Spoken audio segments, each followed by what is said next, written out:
Gynaecologist doctor Praneetha Jeevan హాస్పిటల్‌లో critical కండిషన్‌లో అయితే ఉంది. అంటే అత్తామామలు అండ్ భర్త వేధింపులు తట్టుకోలేక సూసైడ్ ప్రయత్నం చేయడం. ఆ తర్వాత ఆహ్, పే వాళ్ళ బంధువులందరూ కూడా హాస్పిటల్‌లో జాయిన్ చేశారు. ఇప్పుడైతే కోలుకుంటుందని కూడా డాక్టర్లు చెప్తున్నారు. అయితే ఒక డాక్టర్ అయ్యుండి కూడా ఆత్మహత్య చేసుకునే పరిస్థితులకు ఎటువంటి పరిస్థితులు దారితీశాయని చెప్పేసి చూస్తే నిజంగా భర్త వేధించాడని చెప్పేసి అండ్ అత్తమామలు కూడా తీవ్రంగా కొన్ని నెలల నుంచి, సంవత్సరాల నుంచి కూడా టార్చర్ చేస్తున్నారని చెప్పేసి ఆమె ఈ విధంగా సూసైడ్ చేసుకోవడం జరిగింది. సూసైడ్ ముందు లెటర్ రాయడం, ఆ తర్వాత ఒక వీడియో కూడా రికార్డ్ చేసి రిలీజ్ చేసింది. మరి ఇటువంటి పరిస్థితి ఆమెకెందుకు కలిగింది? మరి ఏ రకంగా అత్తమామలు వేధించారు? ఆ భర్త ఎందుకు వద్దనుకుంటున్నాడు? అంటే ప్రేమించి పెళ్లి చేసుకున్నప్పటికీ ఈ రకంగా ఎందుకు వేధిస్తున్నాడు? సో ఇటువంటి అన్ని అంశాలు కూడా ఒకసారి వాళ్ళ బంధువులు, వాళ్ళ మదర్‌ని వీళ్ళందరిని కూడా అడిగి తెలుసుకునే ప్రయత్నం అయితే చేద్దాం. ప్రణీత గారి మదర్ గదా మీరు? ఇది ప్రేమ వివాహం అన్నారు. మీరు యాక్సెప్ట్ చేశారు. పెద్దల్ని ఒప్పించి మరి పెళ్లి చేసుకున్నారు. మరి ఇంత ప్రేమ వివాహం చేసుకున్న తర్వాత ఇంత వేధింపులు ఎందుకు ఆ భర్త పెట్టాడు? ఆ అత్తమామలు పెట్టారు. దీనికి ఏమైనా కారణం ఉందా? అత్తమామలకు మా కూతురు అంటే ఇష్టం లేదు సార్. ఎందుకు అని అంటే వాళ్ళు ఒక 6 మంత్స్ వరకు మంచిగానే ఉన్నారు. ఆ తర్వాత ఇక ఏమైందో వాళ్ళకు ఎక్కువ కోట్లు తెచ్చా కోడలు కావాలని నువ్వు అందంగా లేవు ఇట్లా అట్లా అన్నట్టు టార్చర్ స్టార్ట్ చేసిర్రు. వాళ్ళ ఇంట్లో ఒక బిడ్డ అల్లుడు ఉంటారు. కొడుకు కోడలు కలిసి ఉంటే బిడ్డ అల్లుడికి ప్రేయస్ గా ఉండడానికి ఛాన్స్ ఉండదు కదా సార్. అందుకోసం నా బిడ్డకి ఇంటికి ఎప్పుడు వచ్చినా గానీ ఉండనిచ్చే వాళ్ళు కారు. అట్లా అని చెప్పేసి నా బిడ్డే మా ఇంట్లోనే ఉండేది. మమ్మీ డాడీ దగ్గరనే ఉండేది, మా దగ్గరనే.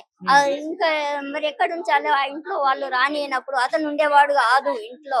మరి అసొంటప్పుడు అత్తమామల దగ్గర ఉంటే అత్తమామ వేధింపులు, ఆడపడుచు వేధింపులు భరించలేక అమ్మగారింటికి వచ్చింది. అది తప్ప సార్ చెప్పండి మీరు?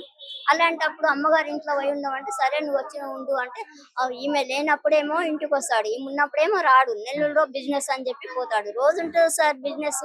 15 డేస్ కోసారి 1 మంత్ కోసారి అన్న ఒక చిన్న పాపతో ఆడుకోవడము, లాలించడము ఉంటాయి కదా సార్. చెప్పండి, ఒక భార్యను చేసుకున్నావు, ఆమె రెస్పాన్సిబిలిటీ తీసుకోవాలి కదా సార్. తీసుకున్నప్పుడు ఆ భార్యని ఎవరు చూడాలి? అత్త మమ్మల్ని అడితే నీ భర్తను అడుగంటాడు, నా భర్త పిలువ అంటే నాకు తెలియదు అంటారు. ఇలాంటి అరాచకాలు ఇంత హింసించారు సార్.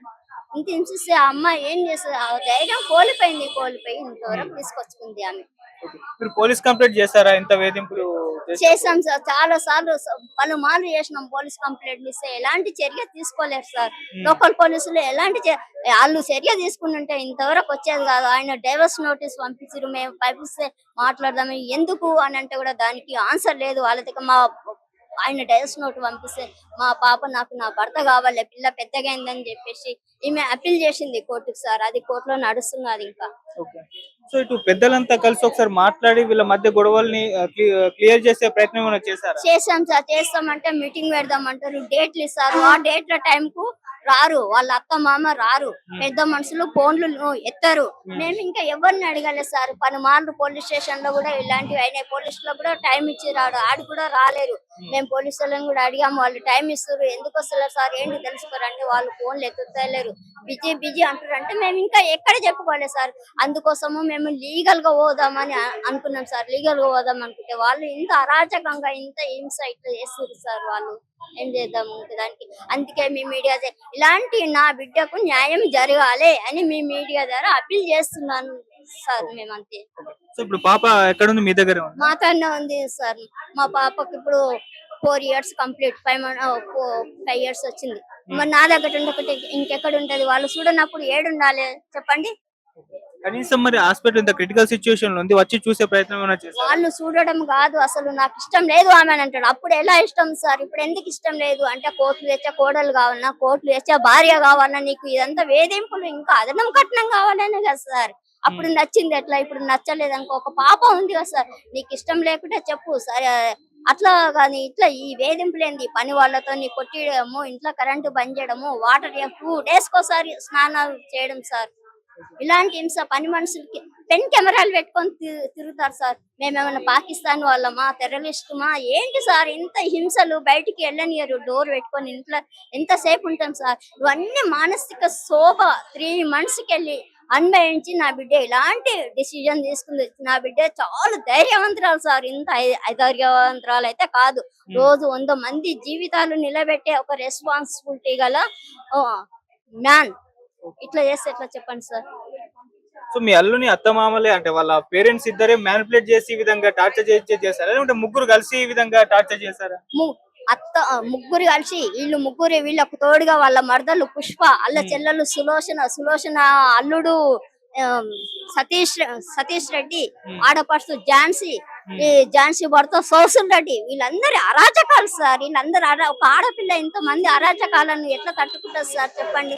వాళ్ళే కాకుండా ఇంట్లో పని మనుషులతో కూడా, పని మనిషికి ఒక డాక్టర్ చెప్పుతో సమానమా సార్? మా పాప ప్రశ్నించింది, ఒక పని మనిషికి చెప్పుతో సమానం అంటే నువ్వెవరు, నా మామ కూతురువా, నా భర్తను చేసుకున్నావు అని అడిగితే దానికి పని మనిషి కొట్టింది సార్. దాన్ని కూడా ఎందుకు పని మనిషిని చేసిన ఇలాంటి అరాచకాలు చేస్తే ఎలాంటి ఆడపిల్లని తట్టుకోగలుగుతుందా సార్? ఆ పని మనిషి పేరు కూడా రేష్మ సార్. మీకు ఆ వీడియో రిలీజ్ చేస్తాను సార్ నేను. మీకు ఇలాంటి అరాచకాలకు ఏ ఆడపిల్లని తట్టుకోగలుగుతా సార్? ఇంకా న్యాయం ఎక్కడుంది చెప్పు? న్యాయం కోసం మేము పోలీస్ స్టేషన్ కి వెళ్తే న్యాయం జరగలేదు చెప్పు. ఇలాంటి క్రిటికల్ కండిషన్ లో ఉంది మీ ద్వారా. అందుకే నేను అందరికి అప్పీల్ చేస్తున్నాను, ఆడపిల్లకు న్యాయం జరగాలి, అన్యాయం జరగొద్దు. డబ్బు ఇంపార్టెంట్ కాదు, భర్త భార్య పిల్లలు సంతోషంగా ఉండాలి. డబ్బు ఎప్పుడైనా సంపాదించుకుంటాము, మంచిగా ఉంటుంది. చనిపోయిన తర్వాత డబ్బు ఏం చేసుకుంటాం సార్? మనము డబ్బుతో పని కాదు కదా. సంతోషంగా ఉండాలి. మనం ఎన్నో కళలు అంటాం మన పిల్లల గురించి. ఆ కళలు ఇట్లయితే ఆ పేరెంట్స్ కు ఎంత ఆవేదన, ఎంత బాధ ఉంటుంది చెప్పండి సార్ మీరు. అందుకే మీ ద్వారా నా బిడ్డకు న్యాయం జరగాలి. న్యాయం జరిగేంత వరకు మేము పోరాడతాము. సూసైడ్ చేసుకునే ముందు మీకు ఏమైనా ఫోన్ చేసిందా, ఈ విధంగా ఇంకా వేధించారు అని చెప్పేసి ఏమన్నా? చెప్పింది, నా అత్త మామలు ఇట్లా చేస్తారు, మా వలన మీరు కూడా ఇంత సఫర్ అవుతురు, మన ఫ్యామిలీ అంత మాటలు వడవలసి వస్తుంది అని ఒక వీడియో రిలీజ్ చేసింది సార్ మాకు. చేస్తే ఆ వీడియో చూసి మేము తొందరగా స్పందించాం. కాకపోతే దూరంగా ఉండి తొందరగా రాలేకపోయినాం సార్. రాలేకపోయినందుకు అంత క్రిటికల్ గా అయిపోయింది సార్. అది ఇప్పుడు డాక్టర్లు ఏం చెప్తున్నారు, ఇప్పుడు కోలుకుంటున్నారు? ఇంకా 1 day 72 hours చెప్పారు కదా సార్. అది రేపటికి కంప్లీట్ అవుతుంది సార్. ఇప్పటికి బాడీ లంగ్స్ ఖరాబ్ అయింది, బ్లడ్ లో కలిసిపోయింది తీసుకున్న ఫైజన్. ఇంకా మాట్లాడతలేదు పాప, కళ్ళు తెరుస్తలేదు సార్. మంచం పైన ఉంటే ఆ పాపను చూసే ఎంత బాధగా ఉంది సార్, ఎంత బాధ అనిపిస్తుంది చెప్పు. నా కూతురు కోసం ఇన్ని కష్టాలు పడుతుంటే చూడండి సార్. ఇప్పుడు ఏం న్యాయం కోరుకుంటున్నారు మీరు? ఇప్పుడు వాళ్ళను అరెస్ట్ చేయాలి. నిన్న సాయంత్రం వరకు తీసుకొస్తున్నారు, 24 గంటలు అయిపోయింది ఆ టైము. వాళ్ళని అరెస్ట్ చేసి పోలీస్ స్టేషన్ కి తీసుకురావాలి. తీసుకొచ్చిన తర్వాత మాట్లాడదాం సార్. ఇప్పుడు మనం ఏం మాట్లాడలేము. సిఐ సార్ గారు, సైదుల్ రెడ్డి సార్ గారు హామీ ఇచ్చాడు. ఇచ్చినందుకు మేము సైలెన్స్ ఉన్నాము. ఆ టైం అయిపోయింది, నిన్న సాయంత్రం అంతా అయిపోయింది. ఏం చేయాలని నెక్స్ట్ ప్రొటెక్షన్ మేము ఆలోచించుకుంటాం సార్. ఫస్ట్ ఇంపార్టెంట్ నా బిడ్డను చూసుకున్న తర్వాత ఆ టాపిక్ గురించి మాట్లాడదాం అన్నట్టుగా మేము సైలెన్స్ ఉన్నాం సార్. మేమైతే ఖచ్చితంగా మీకు న్యాయం జరుగుతుందమ్మా, మీరు ధైర్యంగా ఉండండి, కోలుకుంటుంది పక్క. ఇలాంటి ఆడపిల్లల జీవితాలు ఇదే వెలుగులోకి వచ్చింది కనుక తెలిసింది. ఇలాంటి ఎన్నో అరాచకాలు, ఎన్నో అన్యాయాలు జరుగుతున్నాయి. అందుకే డిపార్ట్మెంట్ కోఆపరేట్ చేయకుంటే చాలా ఆడపిల్లలు బలైపోతారు, అనువదొక్కేస్తారు. పురుష అహంకారానికి ఇంకా ఆజ్యం పోస్తుంది డిపార్ట్మెంట్. చెప్పండి సార్. నేను అప్పీల్ చేసేది ఒకటే, సిపి సార్ కు, డీజీపీ సార్ కు, మీ మీడియాలో తెలియజేయండి. మీరు ప్రణీత గురించి తప్పనిసరిగా తెలియజేస్తారని నేను ఆశిస్తున్నాను. ఒక ఆడపిల్లకు, నా బిడ్డకు న్యాయం జరగాలి అని కోరుకుంటున్నాను సార్. మేము కూడా ఖచ్చితంగా. మీరు ఏమవుతారమ్మా? ప్రణీత గారు పిన్నిని అవుతారు. సో ఈ వేధింపులు ఎప్పటి నుంచి చేస్తున్నారు? ఇది మీకు అంటే పంచాయతీ చేసే ప్రయత్నం చేస్తారు? ఎంత వేధిస్తున్నారు భర్తలు? చేసినాం, పంచాయతీ చేసినాము. అన్ని అయినవి మంచిగా ఉంచుకుంటా ఏలుకుంటా అన్నాడు. దసరా ముందు దసరా వెళ్ళగానే ఇంకా నోటీస్ పంపించిండు, నాకు ఇమ్మొద్దు అని. ఇక ఏంది ఇది పద్ధతి, ఇదేంది ఇట్లా చేసిరు అట్లా అని అంటే ఇంకా చెప్ప పెట్టకుండా లాక్ చేసుకొని వెళ్ళిపోవడం. ఇంకా ప్రేమించే పెళ్లి చేసుకున్నాడు, మరి ఎందుకు ఇంత ఇబ్బంది పెట్టడం?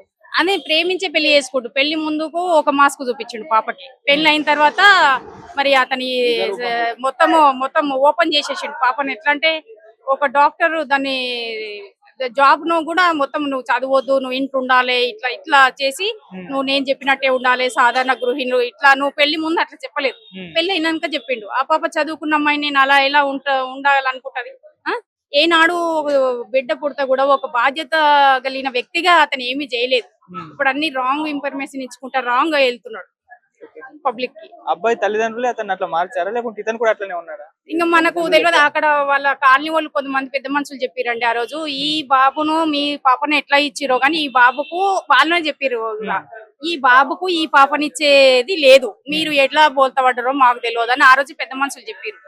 ఇంకా ఏం చేస్తారు, ఇంకా మీ పాప తలరాత అని ఊకోవాల్సిందే తప్ప వీళ్ళు చాలా అని చెప్పారు. అక్కడ 5-6 మంది పెద్ద మనుషులు చెప్పారు. ఆ బాబు అసలు మొదటిసింది బాధ్యత లేదు అసలు. అట్లా అట్లా ఉన్నాడు. అట్లా ఉన్న పాప, మీ పాప ఎలా బోల్తా పడింది చదువుకున్న అమ్మాయి అని అన్నారు. ఇంకా అది రాత ఆ పాప అట్లా మోసపోయింది మొత్తం. సో ఇంత వేధిస్తున్నప్పుడు పోలీస్ కంప్లైంట్ ఇచ్చినాం వాళ్ళు ఎలాంటి రెస్పాన్స్ లేదండి, పట్టించుకోలేదా? పట్టించుకోవట్లేదు అసలు. ఇంకా మొన్న పాప సూసైడ్ చేసుకున్నందుకు మొన్న రీసెంట్ గా ఒకటి తీసుకున్నారు. అది కూడా వాళ్ళ వల్లనే ఉన్నది, మాకేమీ లేదు. మొత్తము ఇట్లే ఇంకా ఇప్పుడు ఇట్లా మీతో మీడియాతో మాట్లాడుతున్నాం కదా, మేము మాట్లాడిన దానికి ఎవరితోటో మీరు మీ ప్రణీతనే రాంగ్ సూసైడ్ చేసుకోవడము, కుక్క అదేంది గొడవ అని తెలిసి ఆడెందుకు ఉంటది అంటే, గొడవలు అత్తమ్మల గొడవలు అయితే ఉండరా అండి? అట్లా ఎందుకు ఉంటది, వేరే ఎల్లు ఉండాలి చెప్పిస్తున్నారు. మీరు అతను చెప్తున్నాడు, మీరు చెప్పిస్తున్నారు. ఏం మాట్లాడుతున్నారు? ఎక్కడ పోతే అక్కడ రాంగ్ మెసేజ్లు ఇస్తున్నారు. ఇట్లా చేస్తున్నారండి వాళ్ళు. పాప హాస్పిటల్లో ఉండి మేము సీరియస్ ఉంటే వాళ్ళ పనిలో వాళ్ళు చేస్తా ఉన్నారు. అట్లా పాపను వదిలించుకోవాలనో ఏమో అండి వాళ్ళు. మరి వదిలించుకోవాలనుకున్నప్పుడు మరి కూర్చొని మరి మాట్లాడుకోవాలి కదా. అది లేకుండా మమ్మల్ని పాపం వీళ్ళు మా ప్రణీత వాళ్ళ డాడీ మమ్మీ ఏనాడు బయటికి వచ్చారు కదండి వాళ్ళు. పాపము వాళ్ళని అంతా నానా రకాలుగా ఇబ్బంది చేసి పాప టార్చర్ చేసి పాప కూడా భరించిందండి. వాళ్ళ రోడ్డుకి ఎక్కితే ఎందుకో అందరికి తెలుస్తుంది, పరువు ఉంటది కదండి. అట్లా అని పాప కూడా అట్లానే ఇంకా సూసైడ్ తో నాది ఆగిపోవాలని చేసుకుంది. ఇంకా ముందుకు వెళ్ళొద్దు, మా డాడీ మమ్మీ పరువుగా ఇంత దూరం వచ్చిర్రు, ఈ జర్నీని ఇక్కడికే ఆఫ్ చేసేసేయాలి. అది కూడా వాళ్ళకి అర్థం కావట్లేదు. ఒక ఆడపిల్ల జీవితం కట్నం కావాలని కూడా టార్చర్ చేశారంట లేకుంటే? లేదండి, చేసిండు అడిగిందంత ఇచ్చిండు. ఆ పాపకు మెడిసిన్స్ ఎప్పుడు కట్టంటే అప్పుడు కట్టలేదు. కట్టక కూడా మా బావగారే కట్టిరు. కట్టిన తర్వాత యుఎస్ లో లాస్ట్ లో ఏం చేసిండు, నేను కడతా అన్నట్టుగా యాక్టింగ్ చేసి మా బావని కట్టిన గుంజేసి ఆయన కట్టలే. పాపకు వీసా రిజెక్ట్ అయ్యి ఇండియా వచ్చేసి అట్లా పాపను చేసేసిండు. అక్కడ వన్ ఇయర్ దాని లైఫ్ వేస్ట్ అయింది.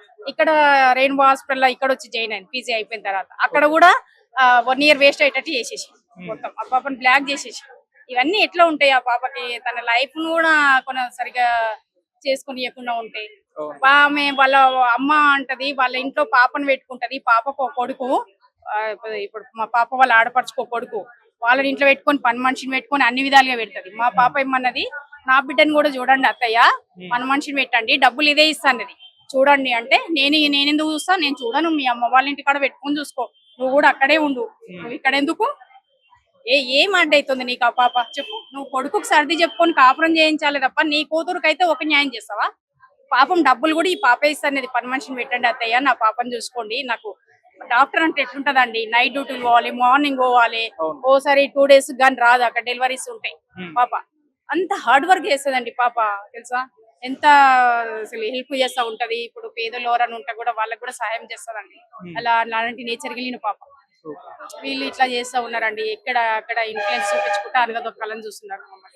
సో ఇప్పుడు ప్రణీత గారి విషయంలో మీ డిమాండ్స్ ఏంటి? ఏం న్యాయం కోరుకుంటున్నారు? న్యాయం అంటే ఇంకా మీరే చూడాలండి. మేమైతే ఇప్పుడు ప్రస్తుతం పాప హెల్త్ కండిషన్ బట్టి ఇంకా మేము ఏం మాట్లాడలేకపోతున్నాం. పాపను ఇంత చేసి ఇంత ఉండి మమ్మల్ని ఇప్పటికి కూడా అనగానే దొక్కుతుంది. పాప ఫస్ట్ సేవ్ కానండి. ఇంకా మేమేమి డిమాండ్ చేయట్లేదు వాళ్ళ నుంచి, వాళ్ళే మమ్మల్ని ఇట్లా చేస్తా ఉన్నారు. టార్చర్ చేయబట్టే కదా పాప ఈ స్థితికి వచ్చింది. ఫస్ట్ పాప కోలుకోనండి, పాప కోలుకొని ఆ పాప ఏమి నిర్ణయం మనది కాదు కదా. ఆ పెయిన్ మనం కొంచెం వరకే చూసినాం, పూర్తి పెయిన్ ఆ అమ్మాయి అనుభవించింది. తిండి పెట్టక, మంచి నీళ్ళు లేక, కరెంట్ కట్ చేసి, చిన్న పాప ఉంటే చూడక, బాధ్యత రహితంగా చేసినావు నువ్వు. చిన్న పాప నేను ఇన్సూరెన్స్ అది కడతా అంటాడు, ఏం కడుతున్నావు నువ్వు? ఒకటి రిసిప్ట్ చూపించు కట్టినట్టయితే. అసలు పాప కడుపులో ఉన్నప్పుడు ఇన్సూరెన్స్ కడతారా అండి ఎవరన్నా? అతను నేను చెప్తుంటే ఒక ఇంటర్వ్యూకి ఏదో చెప్తున్నాడు, పాప అప్పటి నుంచి అంటే అసలు పాప ఎప్పుడు పుట్టినా కూడా ఆయనకు మాకు తెలియదు. కడుపులో ఉన్న పర్సన్ ఇన్సూరెన్స్ ఆఫీసర్ కంపెనీ వాళ్ళు తీసుకుంటారా? నేను తెలుసుకోవాలా మరి? అట్లా అంత రాంగ్ ఇన్ఫర్మేషన్ ఇస్తుండండి. ఇది ఎవరు ఖండిస్తలేరు. అసలు అతను ఏం చెప్తే అది న్యూస్ చేసేస్తా ఉన్నారు.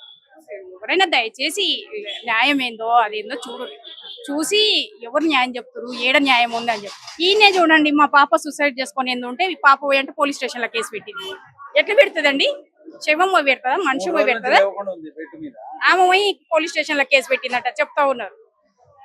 ఏందో మాకేం అర్థం కావట్లేదు అసలు.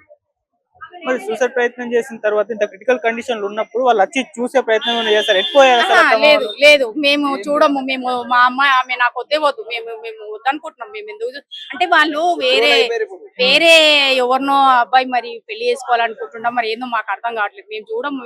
మదర్స్ అంది అట్లే చిన్న చిన్నవి చేసి ఇట్లా చేసి వదిలించుకోవాలని చూస్తున్నట్టునండి. ఇంకా మాకు తెలుసు.